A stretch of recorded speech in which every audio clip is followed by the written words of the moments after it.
Do I need God to heal? Brandon, how you doing, man?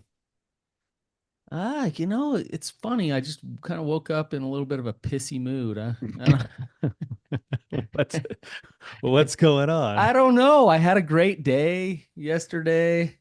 Um, yeah, I don't really know. I just kind of woke up in a little bit of a pissy mood. I gotta turn it around. Yeah. Some days are just like that. My daughter was I was driving her to school today. It's actually probably fitting that you said that because I was driving her to school today and I was kind of like one of my daughters, she speaks to me through the music that she picks. And and the song that she had on the radio right when I was dropping her off at school today was like nothing's really wrong, but it's just one of those days and I'm in a bad mood. And Well, it's hey, will you? like I need that song. Will you it's send it to me? it was like kind of like, you know what, it'll be fine. I'll get through the day, whatever. Tomorrow will be fine too, but it's just one of those days, you know. But it's like, but it's in a tune that sounds almost like upbeat, so it's like the message of the song and the tune don't really line up. But I'm gonna have to send that. I'm gonna send Just that over to you. passive aggressive enough. Yeah. Yeah. I'm having a bad day when it's like I stopped by 7-Eleven for a taquito for breakfast. Spoken like a true addict, huh? you you you roll in you of all the different places you could stop for a healthier breakfast, you pick 7-Eleven for 7-Eleven a for a taquito. tornado. A Just tornado. that is complete self-sabotage. Yes, yes. So I'm getting conscious of that and aware so I can turn it around for the rest of the day now. That's good, man. Yeah, thanks for That's holding me great. accountable. Appreciate you. Well, I hope that'll help turn you around a little bit. So Yeah. Yeah. Well, Tyler, we've go ahead. we've been going live for the last week now. We were planning on doing 6 episodes total this week, and then on Wednesday, I, I totally had a tech falter, We are which we are not the technology brothers. We are not that. no, we're we're learning as we go. So if Yes. anyone was listening to the one on Wednesday that got cut off, that was entirely my fault. So I apologize for that. But we're gonna end up having 5 episodes this week instead of 6 now because of my lack of technology prowess. Yeah. So but it's been a good week. We've had some really good guests on, and I'm excited to be doing this. Absolutely. It's been really cool having some real-time thoughts and comments come through. And I just want to let people know that if you want to chime in, you can just leave a message, leave a comment, and we love to hear it. Even if you have questions or thoughts, we might get to them, we might not, but we'd love to have you chime in. So Yeah, well, we had a question submitted to us. This was actually submitted quite a while ago, Brannon. And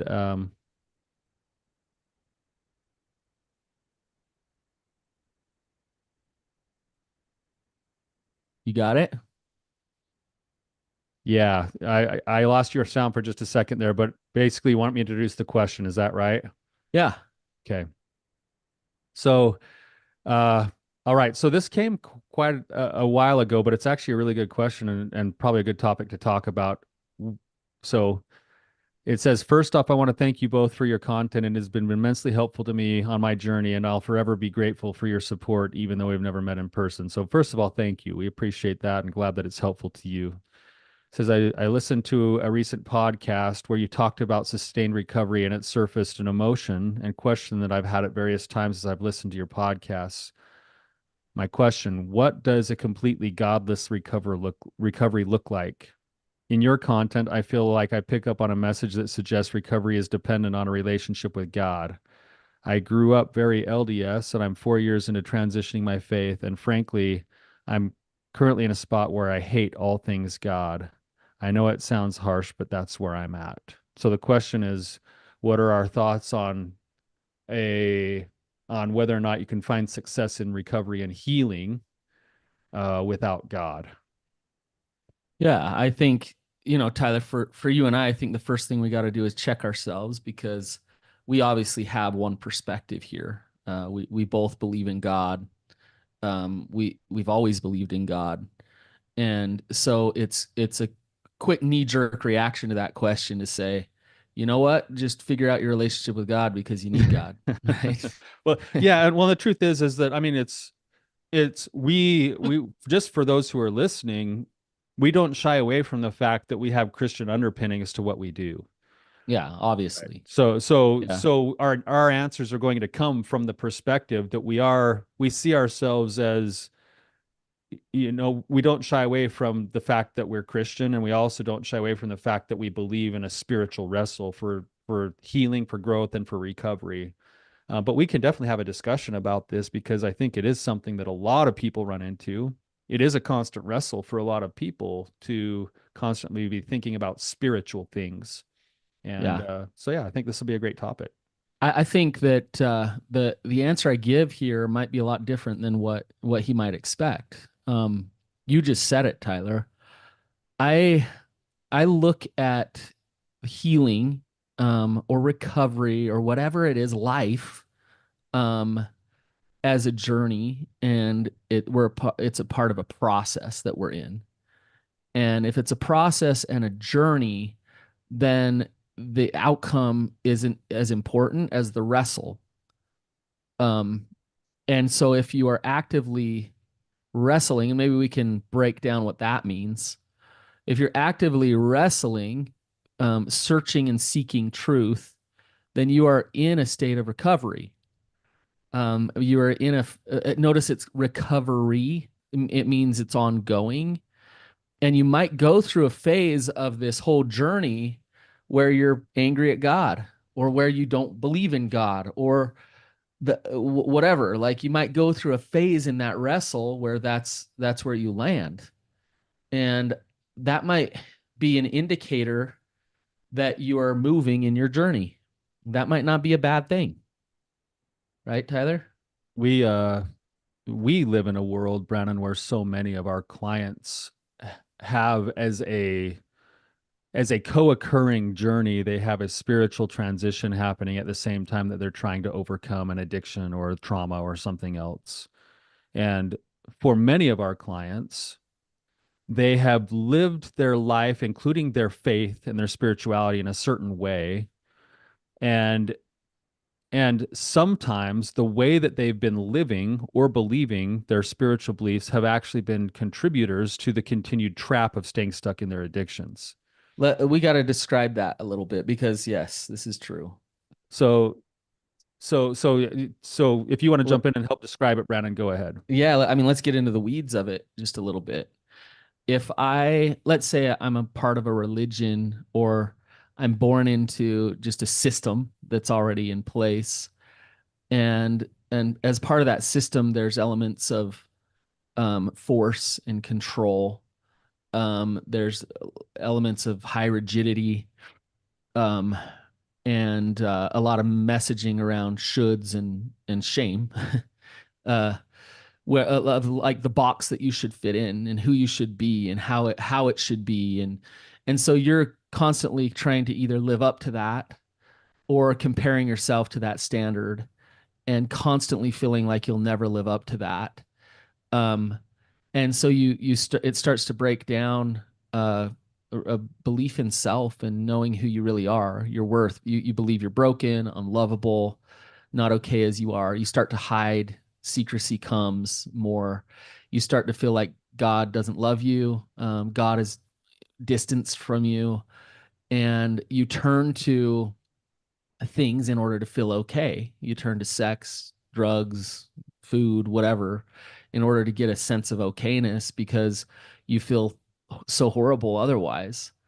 Um, and so that feeds this, okay, now I'm really unworthy because I'm turning to this thing that I shouldn't be turning to. Now I'm really bad.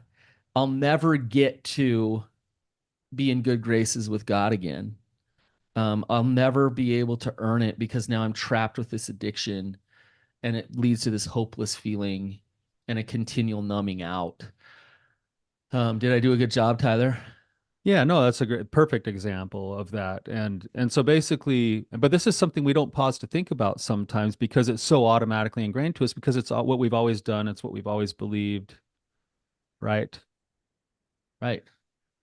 If God is a source of condemnation and shame, then um yeah, that God, believing in that God is not good for your recovery. It's not helpful for your recovery.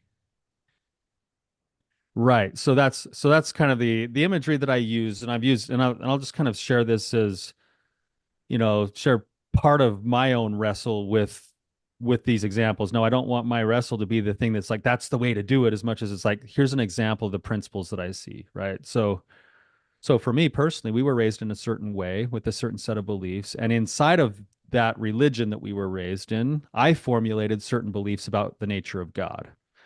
And the beliefs that I formed were that if I did X, Y, and Z, that would qualify me for the love of God, and then I would be worthy, and then it would all work out. But the problem is and I didn't realize this at the time, is that I was never going to be perfect at the X, Y, and Z. So Right. what started to form was is that I'd try really, really hard, like a hamster in a wheel, to do X, Y, and Z and be perfect at it. And then when I failed, I started to form an extra belief that was like my failure meant my unworthiness. Yep. And my unworthiness would then lead me to my shame, and my shame would lead me to my ways to cope, which led to my addictions. So as part of my recovery, I had to go in, and the way I picture it is I've been running this maze, trying to find my way back into the arms of God, so to speak. And I'm almost at the door. I'm almost at the door to walk into the love of God, but now I've hit the wall. And I spent most of my life trying to break my head through the wall, doing the exact same thing I'd always done. When in reality, what I needed to do was to back all the way out of the maze, all the way almost to the beginning, through the mists of darkness, everything else, and find a new pathway through to have a relationship with God where I could be in his presence. Yeah. It, That's a scary thing to do, to see where you think you're almost to your destination and then to have to pause and go, no matter how hard I try to keep moving forward here with this same set of beliefs, I'm never going to actually achieve what I want unless I back out of the maze and take a different path. yeah. And I think when you talk about um, backing out can be pretty scary because here it is, you're used to worshiping this God, this certain God. And when you back out, a couple things can happen. When I say back out, it doesn't necessarily mean leaving a religion or anything. What I mean by back out is putting my own belief systems up in front of me to look at and decide whether or not it's serving me. Which could lead to leaving a religion. It might be. Yeah. So, but, and that's what I mean is as you back out and you put all those things on the table, everything goes on the table. It's unsettling because you're used to having a certain system and a certain belief in place with God. So it's unsettling. It's a feeling of I don't know what I know. Like what is if everything's up now for consideration here, then I'm used to everything being spoon fed to me. Um, Another thing is a lot of times there's a process of grief, and as part of that process of grief of letting go of a God of shame is anger, and it's uncomfortable to have anger towards God. You go through this anger with God. Everything is up for debate now. If you back all the way out, then you are open to everything and you are willing to let go of anything. And so now you're accountable for what you believe. You're accountable for stepping forward. And it's scary. It's scary to think that there might not be a God. If you're backing all the way out to maybe there isn't a God, that's scary too. So there's fear, there's an unsettling feeling, there's confusion. And yes, I'm saying this is all part of the process of deconstructing those shame-based beliefs around God that are continue to drive you into the addiction or the problem. Um, and as part of that process, you have to go to that place, that place of uncertainty, that place of wrestle is what we're talking about. It's actually an interesting. the thought, and this is something that's definitely been the case in my own journey, and we all have different journeys. But I like a few things that you said, and principally speaking, I think this is important because I see this happen for our clients all the time too, as they do their own wrestles. The wrestle itself becomes so valuable because it opens the person up to letting it be authentic for them rather than just something that's been automatic. Yes. and and as they then have to wrestle, get curious with things, start to actually ask what they really believe, whatever they come to understand or believe, they actually become more convicted in it because they've had to wrestle for it. Yes. And then that leads to an accountability for their own beliefs, and that accountability is actually a very powerful thing, but it's scary. And so, if you think about it in terms of what faith is the belief in something that I can't tangibly grab, the hope of something else too, right? So, what do they say? The scriptures basically says faith is the substance of things not seen, the evidence of things not seen, the substance of things hoped for. Something I just butchered that really bad, but you know, um, but isn't the path of continual self-discovery about my spiritual beliefs and my relationship with higher things, isn't the walking of that and the wrestling with that an act of faith in and of itself? No, no question. No question. It's interesting to me. Like I'm thinking of a couple of friends of mine who are miserable. They're full of shame. They don't know who they are, and they are the furthest from firing their God. And so you look at that, you're like, what? Like why wouldn't they? And the reason why you wouldn't is because the fear of questioning, the fear of doubt, the fear of change when it comes to your spirituality is so great that you're willing to give everything else, give your self worth, your identity, who you are to this God of shame that keeps beating you down into oblivion. Because it's comfortable. It's comfortable to live in that state of shame. And this is why I love this question so much, is because what I'm hearing is a guy that's like, you know what? Like, I'm going to go where I need to go to figure this out. And right now, maybe I don't believe in God. Okay. As long as you're still wrestling, as long as you're still sorting it out, you are having courage to go on that journey. And that is recovery as you step into that courage. That is faith, Tyler, right? It sounds backwards. He's saying, I don't believe in God. And I'm saying that's faith. Yeah, it depends on how he approaches that as to whether or not it's faith, right? So I think what faith is a willingness to go on the journey and do the personal wrestle. That's the Yes. faith, Yes. right? The faith is taking a step towards something that I don't know necessarily how it's going to end, but I feel almost called or pressed to go explore and find my answers. Right. That's an act of faith to do something like that. And to the guy's question, number one, he's not alone. Like No. we have this is a co-occurring thing in what we get in our office every single day. Yeah. Right. So Yeah. so so it's I kind of see it as almost a necessary thing. And for me it's, I see people go all sorts of different directions, and the ones that will use a couple of principles, the ones I already said, a willingness to go do the wrestle, meeting it with curiosity rather than just, criticism or skepticism or bitterness, and then being willing to receive whatever it is that I can accept as truth, and then following through on whatever I receive. That to me is a process that I see people when they start to learn to walk that, they end up planting their feet more firmly and knowing who they are. Tyler, when your beliefs and your ego and your head is so involved, then it's really difficult to feel God. And like I was talking to somebody this week about plant medicine journey, and they were saying, I've had a bad trip and I was fighting against it and this and that. And I was saying, well, yeah, it's your protective parts come up and really try to wrestle sometimes. And the way that you really start to have deep spiritual experiences is by letting go, by sinking in, by allowing yourself to be present, by just being completely open to whatever's going to happen and whatever's going to be with all the protectors gone.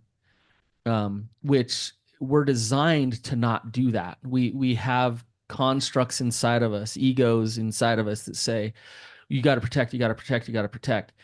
And what happens is when you have a lot of um, agreements just embedded in there, then it's really hard to be open to anything and to feel God in those moments. And Tyler, on our retreats, we try really hard. It's interesting what we do. A good portion of the retreat is spent in silence, in nature, being open to answers. And I would guess that most of the people that have the major breakthroughs that go to the retreats that we do, Tyler, are in those moments. It's not about something you said, it's not about something I said. It's in that moment when their heart is open, their soul is open. Um, and that's when they start to have breakthroughs and start to feel God's love. Yeah, yeah, well said, Brandon. I think that's one reason why I love being able to be a part of things like the retreats that we do is because it's almost like you get to witness in real time, not just with your eyes, but with your heart and your feeling with the people that you're with that you love. You get to witness their wrestle. And there's something that is very connecting about being in the wrestle with somebody else. It's beautiful. It's a really beautiful thing. It's really scary and hard sometimes too. Yeah. But it's beautiful. Yeah. I kind of want to come around to his question Okay. because we're still talking about his question in terms of like It's a there, good thing. there's still a God. Well, yeah. Right. Well, we do have some bias, I must Yeah, say. yeah, right. So, and this kind of comes back. His question lines up a lot with like I get this a lot when I was working in the drug courts up in Idaho, where we'd kind of do some of the 12-step kind of work. And if you look at the 12 steps, what are the first three principles all about? What are the first three steps all about? They're about surrender. They're They're about about God. letting go and letting God. Yeah. Yeah, they're about God. But so many clients when I was working in the drug courts, they didn't believe in God. So they had to, in order to quote, work the steps, they had to come up with their higher power. And some of them would be sarcastic and be like, my high power is the doorknob on my front door, or my higher power is, my dog, or my higher power is whatever else. Um, in order to kind I hope my higher power is not my dog because of yeah, oh man. that would be wild. Oh, geez. Seriously. Me too. My dog like got up on the table and ate my daughter's whole burrito last night when I turned my back and just like My, she's definitely not my higher power. my dog ate three of my cat's turds yesterday. So, Yeah. Freaking anyways, anyway, we're sidetracked, um but that's so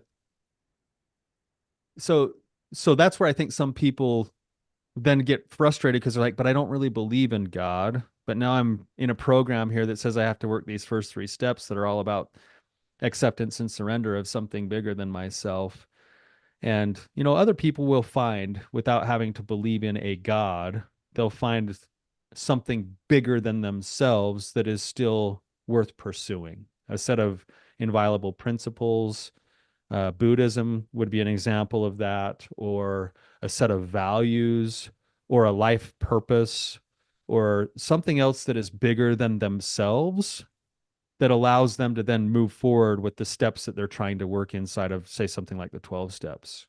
And that Tyler, yeah, go ahead. well, the addiction in its nature is about control. It's about you're controlling things so you don't have to feel things. And it's an interesting thing because yeah, the first three steps are about God, and some 12-step meetings can be very like uh indoctrinated with specifics about God and things. There's this side thing that goes on with the 12 steps that's important. It's not so much about the God that you worship. It's about getting yourself to that place of vulnerability, getting yourself to that place of surrender that really matters. Is in the addiction, you've learned how to control, control, control, control, And in the recovery process, you learn how to get honest and let go. And it feels backwards because a lot of times what happens is, well, if I have a problem, then I better clench up and control more to try to deal with that problem. But with an addiction, that just triggers the addiction more, doesn't get you into recovery. Um, so it's about letting go. And we say letting go and letting God, but let's just start with letting go. I'm going to let go of control here. It's a lot easier to let go when there's something there. When it's like, okay, like there's a God who loves me there. It's easier to let go. But if you don't know what God is, you don't have to know what God is to let go, to surrender, to say, I'm not going to be in control anymore. I love that idea of surrender and letting go. And another way of looking at that or adding to what you're saying, Brandon, would be that especially you can relate to this when you get into the topic of something like an addiction or even trauma itself, um, even just being human being. We all like to think that we are the center of the universe. And when we then develop something like an addiction, we actually reinforce the belief that we are the center of the universe. And then you pair that with what you're talking about with control. And all of a sudden, I'm stuck now because I always need to be in control and I'm the center of the universe and my life is a dumpster fire. Yep.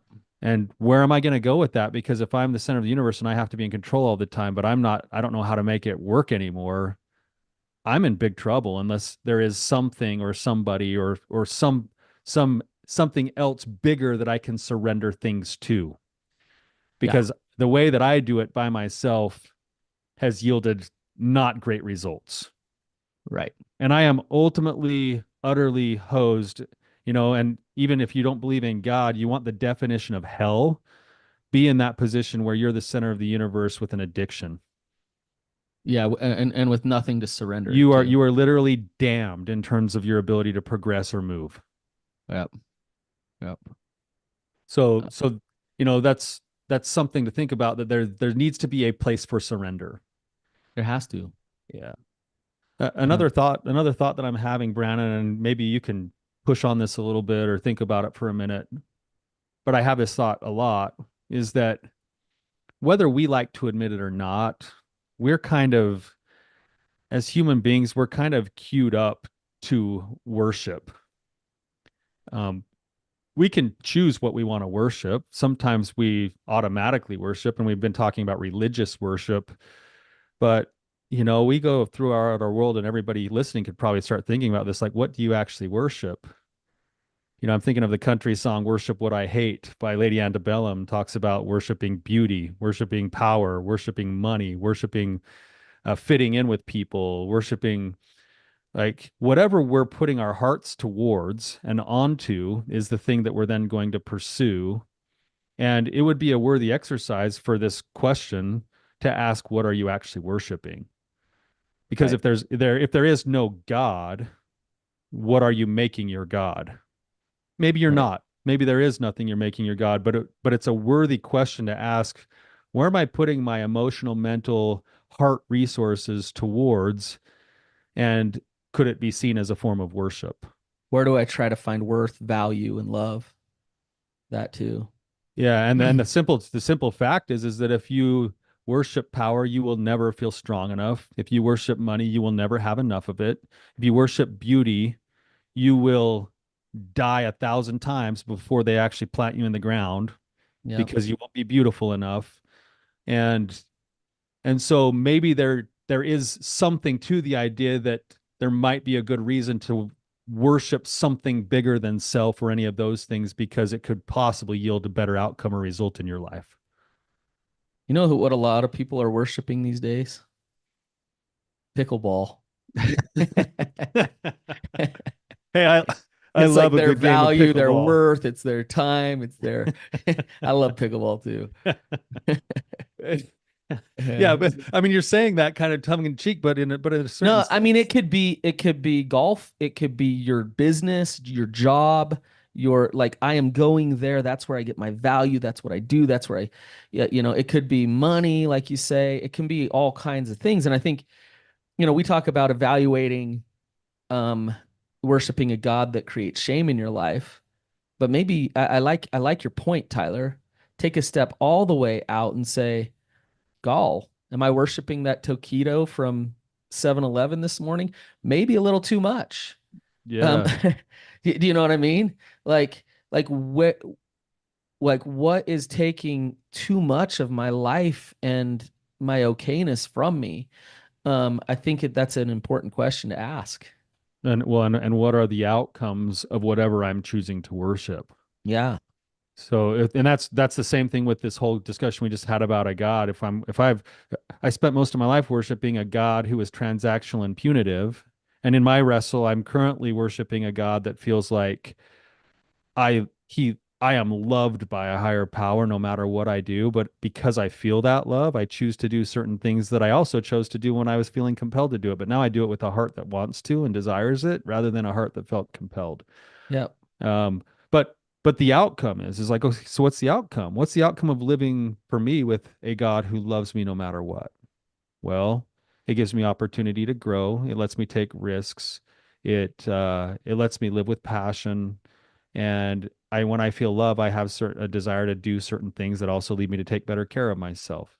So so maybe there's something to that idea of worshiping that God instead of the God yeah, of whatever beauty, power, money, whatever.